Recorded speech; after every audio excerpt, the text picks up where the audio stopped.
introduce the manteca so that you get it all mixed up. You do that till it's nice and thick.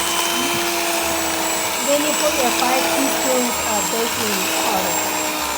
Just want to make sure that you know what I'm talking to, and I'll walk you through each step.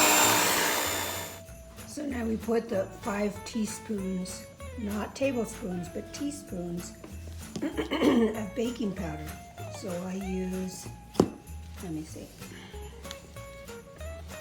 I use that one, and it's 5 teaspoons. So here's number 1.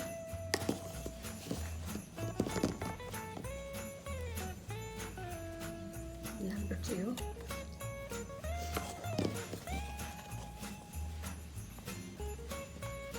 Number 3.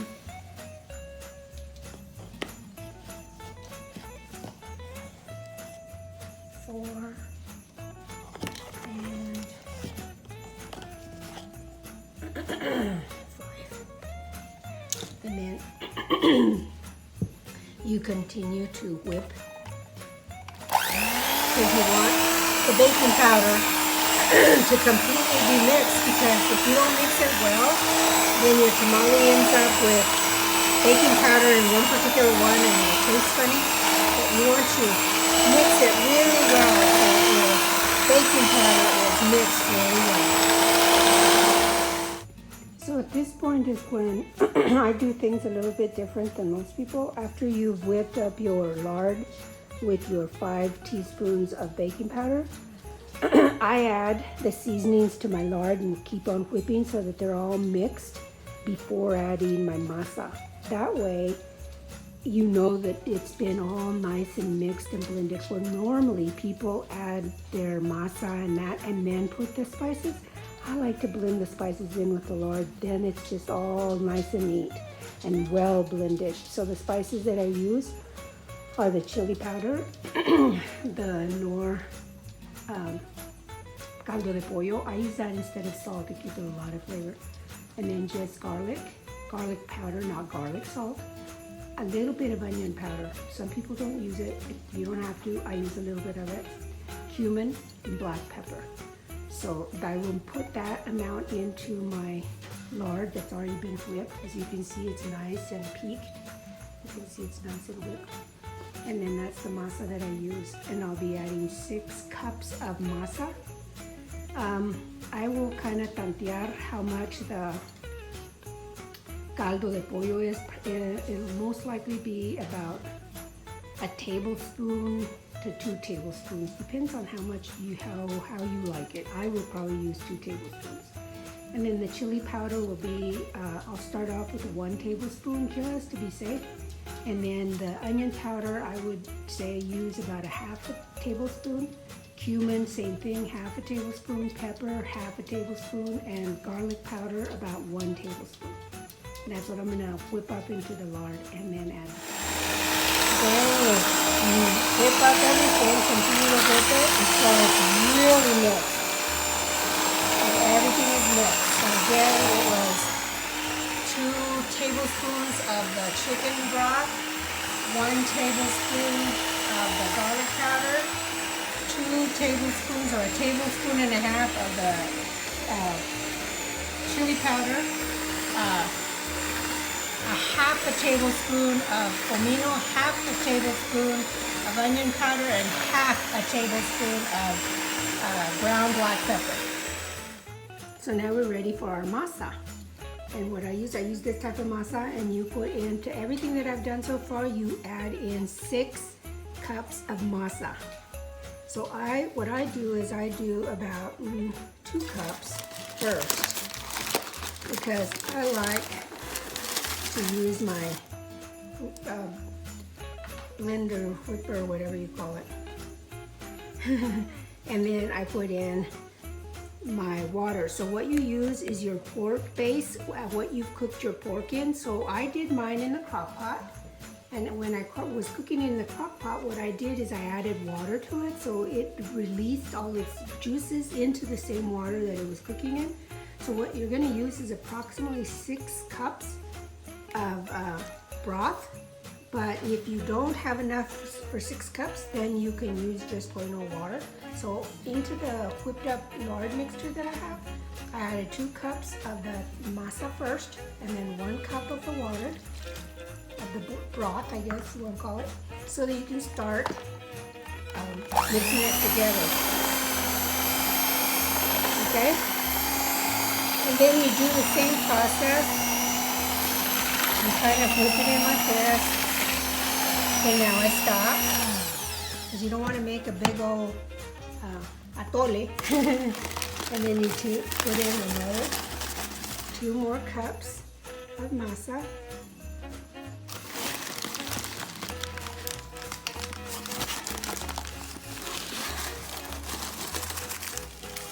More cups of masa, and then another cup of broth, and your broth normally should be hot, or at least medium hot. You don't want it cold, you want it hot. So this time I'm going to put two cups. So far we've got 4 cups of masa that we put in, and 3 cups of the broth or the water mixture, because you don't have to use the broth, you can use just water.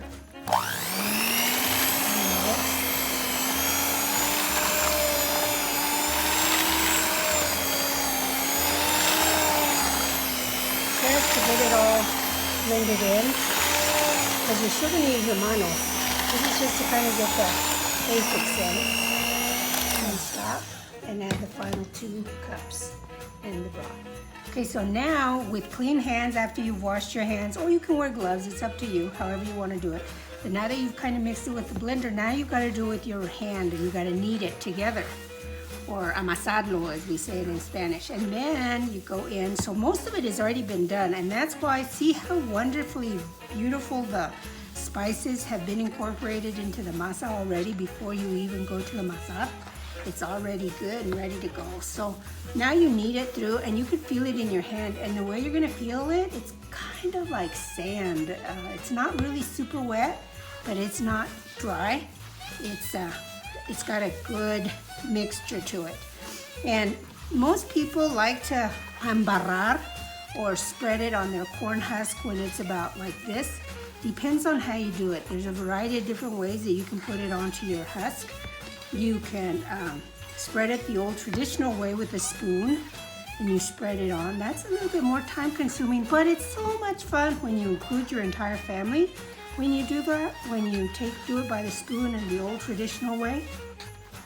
But like I said, it does take a lot longer, but it is a fun family thing to do.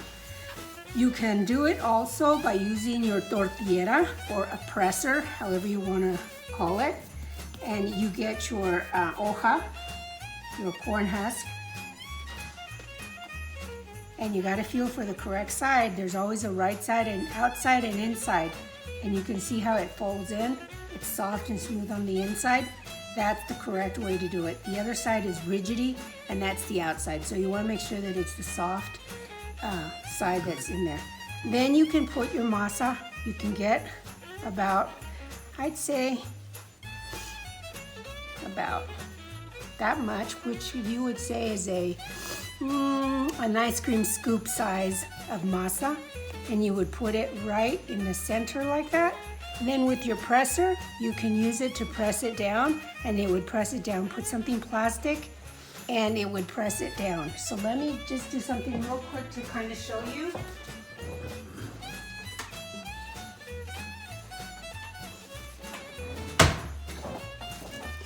So you would use you can use the tortilla presser, which is the old traditional tortilla presser, and you can do it with that. Makes it quick and easy. If it's just you by yourself and wanting to make an even, that's also a way that you can do it. Then you put your meat mixture in the middle. And my hands are clean, and it's for my family, so it's no biggie. And you can do it like that. And then just press it down, press it down, press it over, and you're good to go. And your tamal is ready. ready to go, and it'll stretch out. That's one way that you can do it. The other way that you can do it is also, I got an hoja here, a little better looking one, is you get your masa, and you can use a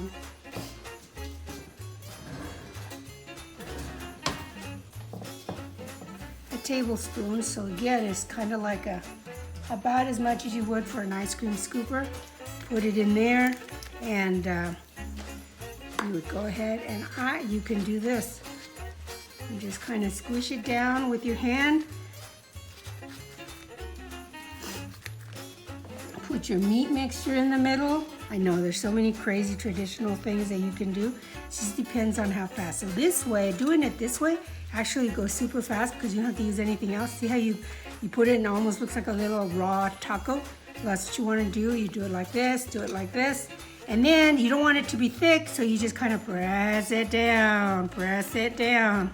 And now you have a traditional tamal.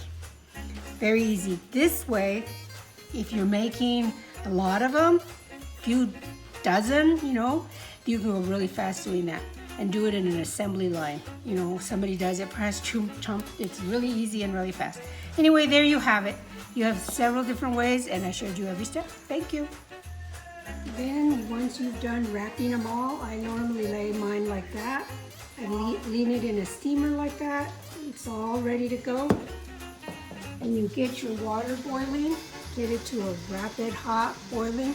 I use a steamer. I prefer using a steamer than anything. You can use the old tamale makers, but I prefer to use the steamer. So I'm gonna pause for a second. Can you hold this for me, please? Aim at the pot right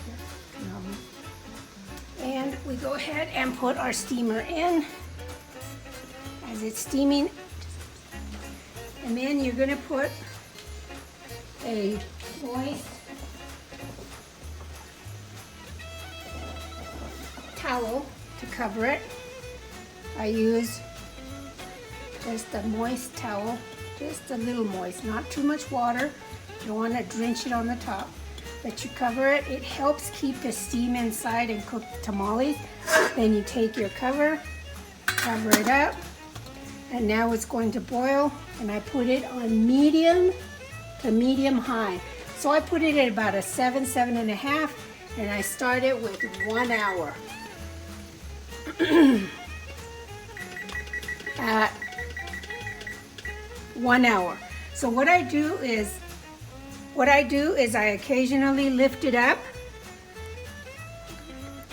I lift it up to check it. After about 20-30 minutes, come over and lift it up. Check to make sure there's still water down there, or shake it like that to make sure there's water. Don't add any cold water. It needs to be boiling. And go all the way to the 1 hour mark. Once the 1 hour mark is done, turn off your tamales, the heat, and uncover the tamales and let them sit and rest for about 15 to 20 minutes. Once you've done that, you take one tamale out, take everything off, take one tamale out, place it on your plate, and let it rest for about 5 minutes. Then peel it and eat it, and it's ready to go. Yum with some salsa. Thank you.